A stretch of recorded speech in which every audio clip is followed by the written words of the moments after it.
Hey guys, Kyle, the Death Knight of Anime here, bringing you my review for One Piece Chapter 955. A review I was not prepared to do tonight.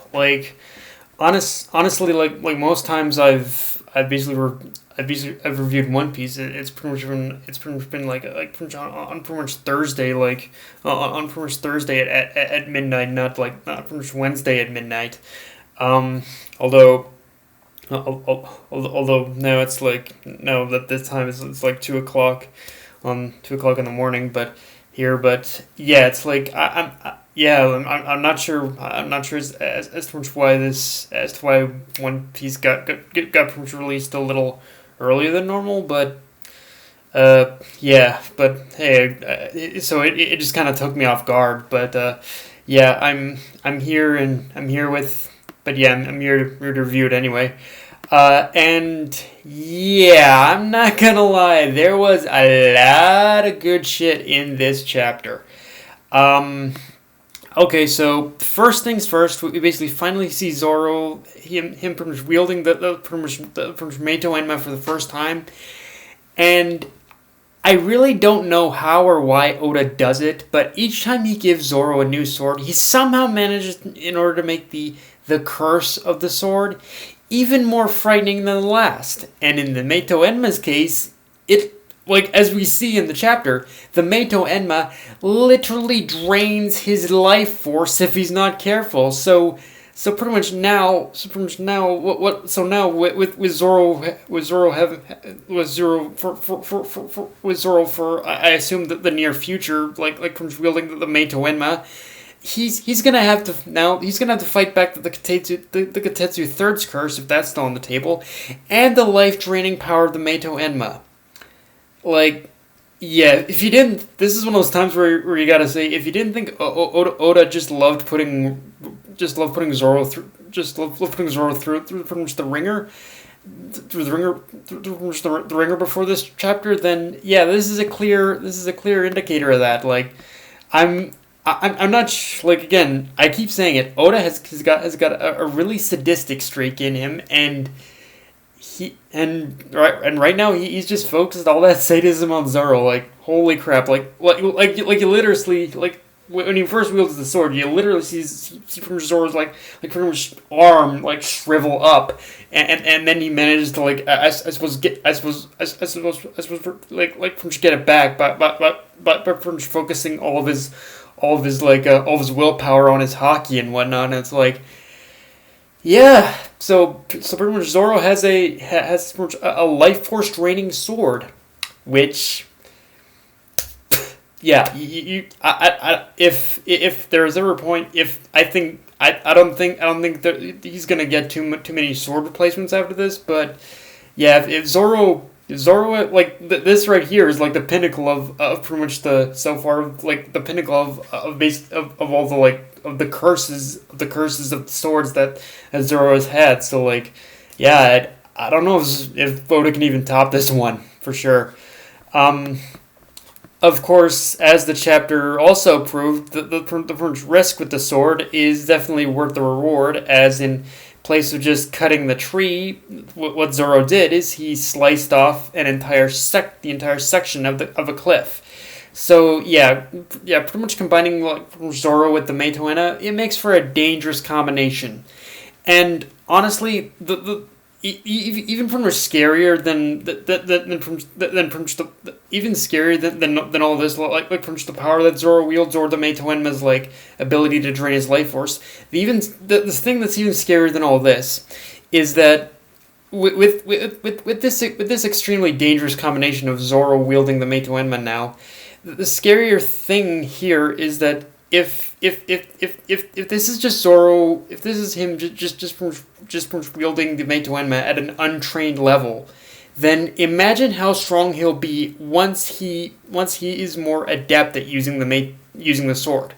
I mean, if you think about it, this could be the turning point that brings him to that is going to bring Zoro to that is going to that is going to bring Zoro up to Hawkeye's level, if maybe just a little bit under. Maybe I don't know. It's kind of hard to tell because we don't really know how much stronger that from Hawkeye is in comparison to Zoro at this point.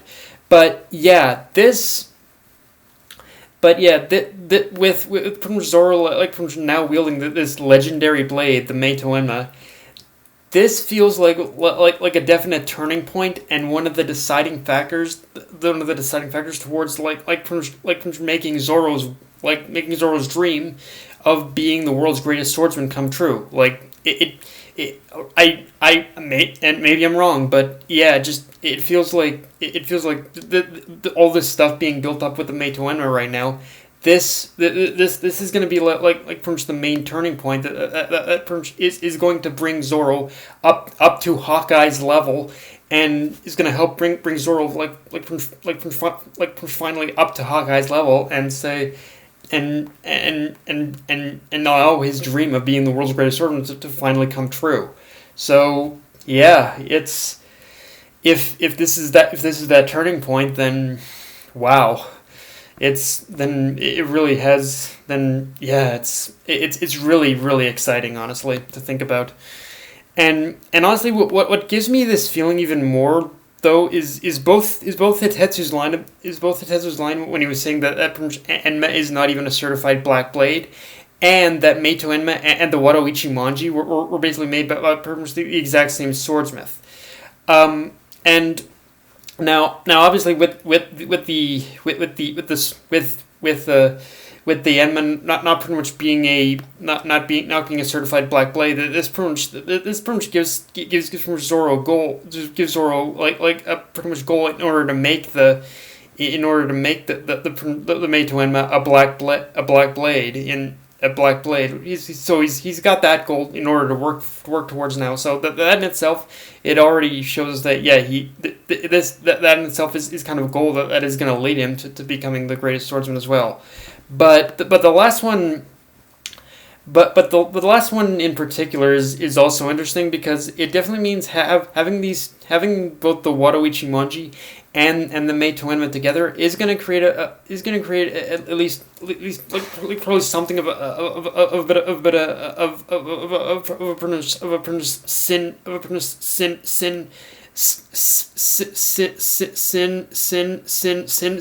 synergistic effect to Zoro's abilities as a swordsman, like having both the Waroichi Manji and the Meito Enma together, like obviously having these two together, it is going to create some kind of like just.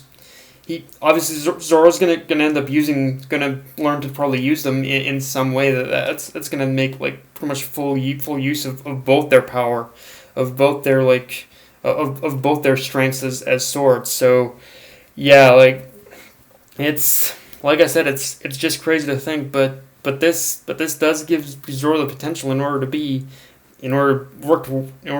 this has like pushed Zoro up to the point where he can like really work towards being the world's greatest swordsman now again. So yeah. Now the other thing in terms of the whole scene with Odin's swords is that Momonosuke is clearly frightened by I suppose whatever kind of power that basically the sword of obviously Ame no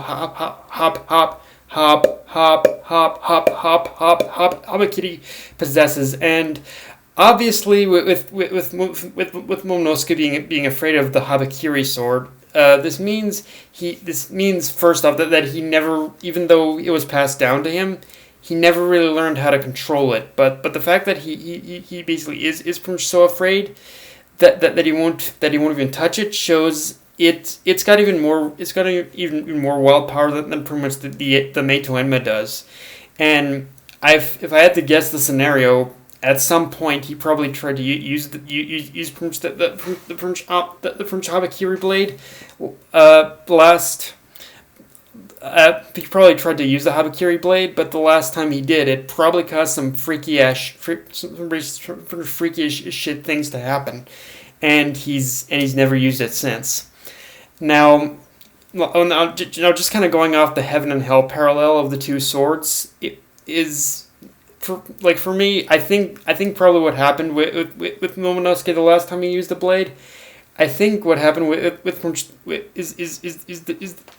the French power of the French Ame no of the Ame no habakiri. It probably is that it honestly probably affects the weather. Like it probably has the ability in order to kick up like all sorts of crazy ass weather just with one swing of the sword. I mean, obviously, I think the implication was in the chapter that pretty much when pretty much Zoro had used the Mei to Enma, it basically sliced through the pretty much cliff, but it might have kicked up like a little bit of basically wild weather of wild weather with the water.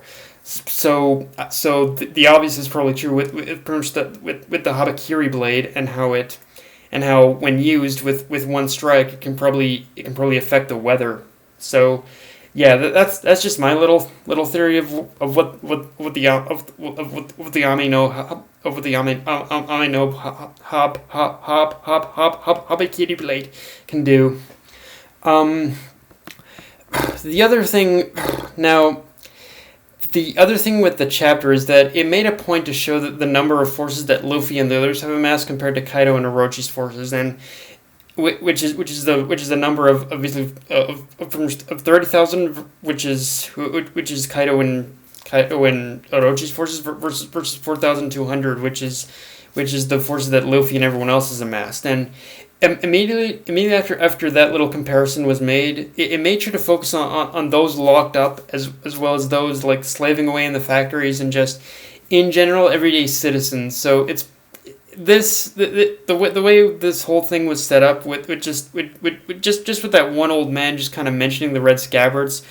I think this definitely feels a lot like foreshadowing that all of Wano, or at least a good majority of them, are gonna get in on are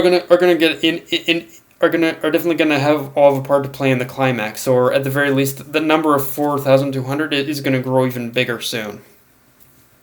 Also, I assume that someone can answer this for me, but is Luffy's training done, or is he still trying to master the hockey wave? Because the chapter presented it like everyone is leaving without him and Zoro, but at the same time, there are scenes of Luffy still training, so I can only assume that the panels we did see where we see him actually kind of doing something.